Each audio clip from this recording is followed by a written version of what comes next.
And so before I get to deliver my remarks, of course, I have some people who will kind of get the crowd going and share their experiences with me, and hopefully it's going to be great. But the first person that I wanted to introduce, and I wanted this to come a bit personally, was because I originally wanted to go to med school, and this individual I sat down with for about 2 hours at a dinner, and I had no idea who this gentleman was, but he told me about his life, and he told me about fighting for AAPI communities, and he told me that we needed AAPIs to come and sit at the table, or else we would not have a voice. That person is my friend, my mentor. Some jokingly say he is my father, Mike Ng.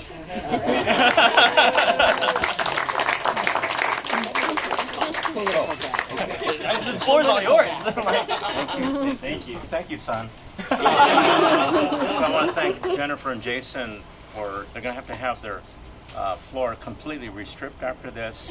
And I want to tell you, when I came here, I thought I was parking at a 5-star dining restaurant. There were so many valets out there. And we got offered $100 for a parking spot. We said, no, we already donated. Well, it's really an honor to be here today. And Andy, don't follow me. I'm your mentor, but when I wear a jacket on a hot day, you don't have to do the same thing. I'm burning up here. Anyway, let me ask you a question. I'll keep this really short. Have you ever been asked a question like this on a text or email or a phone call that said, hey, listen, there's this fantastic internship program, or there's this wonderful scholarship program, or there's this wonderful essay contest that has a tremendous payoff. Do you know anyone that you could recommend? Have any of you ever had that happen to you? Mm-hmm. Yes. Yeah, I think so. They're all eating. The part is. I've answered that call many, many times. I'm sure many of you community leaders have also. And so I've written countless letters of reference and recommend a lot of people for a lot of positions. But I never found out what happened to these young people. Never. And I didn't expect it. So I just thought, well, maybe someday somebody will be governor of California and I'll get this invitation. I'll say, hey, Mike, you remember that $100 scholarship that you got me? Well, you're invited to park cars for the inauguration. But that was until I met Andy Yam. And what happened was there was an opening for a brand new program called AAPIs Mobilize. And it was a program that had never happened here in Southern California. It started by Annie Lamb. Sounds like Andy. Yeah.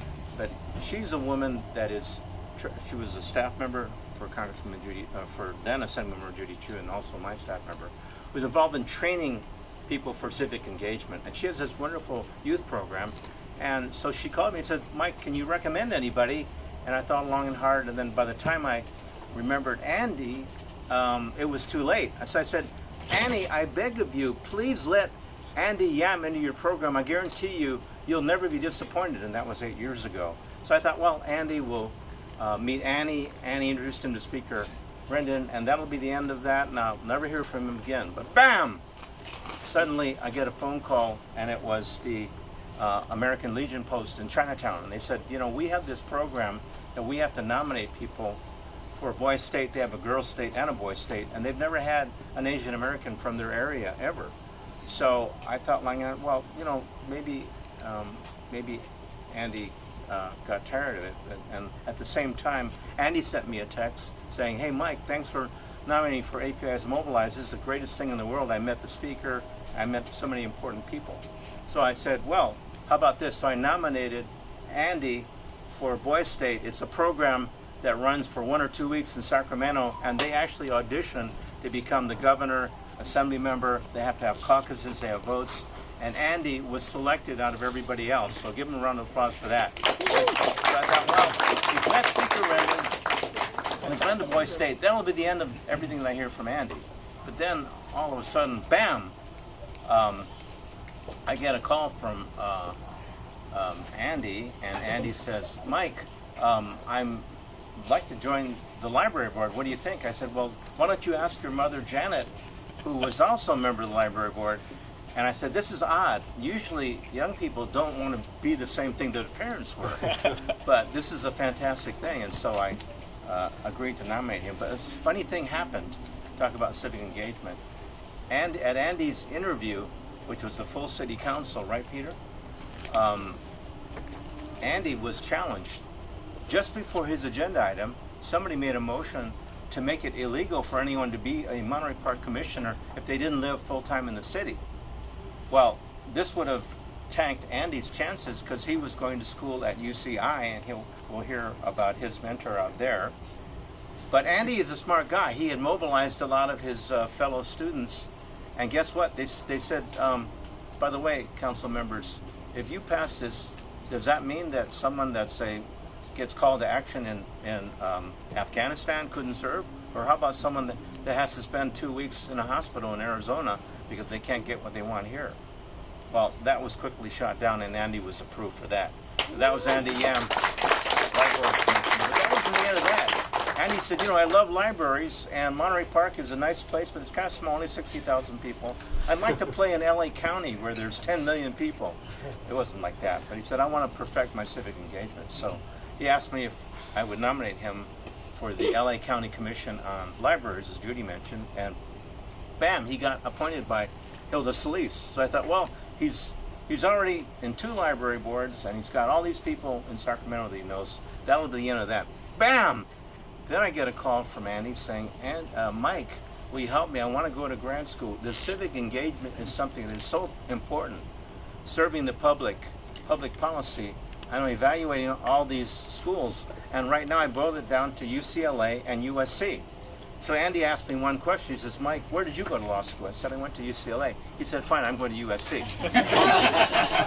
So Andy now is working on a master's degree, and he was able to meet some great people that also graduated with a master's in public policy from USC, and that person will be talking about later. So I thought, well, that must be the end of that. He's working on a full-time degree. He's on 2 library commissions. He's got a social life. He's networking with all these people. And all of a sudden, I got a call. Bam! Andy Yam called me and says, Mike, I'm thinking of running for office. Well, this time I wasn't surprised because Andy has made it his job, his life calling to serve the public, to perfect his civic engagement, to organize and mobilize and work with all his other fellow members of the community, especially the younger generation. But I also want to say that even though Andy stands on his own 2 shoes, I want to thank Charles and Janet, his parents, because they have raised and given Monterey Park and LA County a tremendous gift. Are they here today? Mm-hmm. Charles? I think Janet's still parking cars. Yeah, she is. Anyway, thanks a lot. And so I wholeheartedly endorse Andy Yam for Garbage School Board.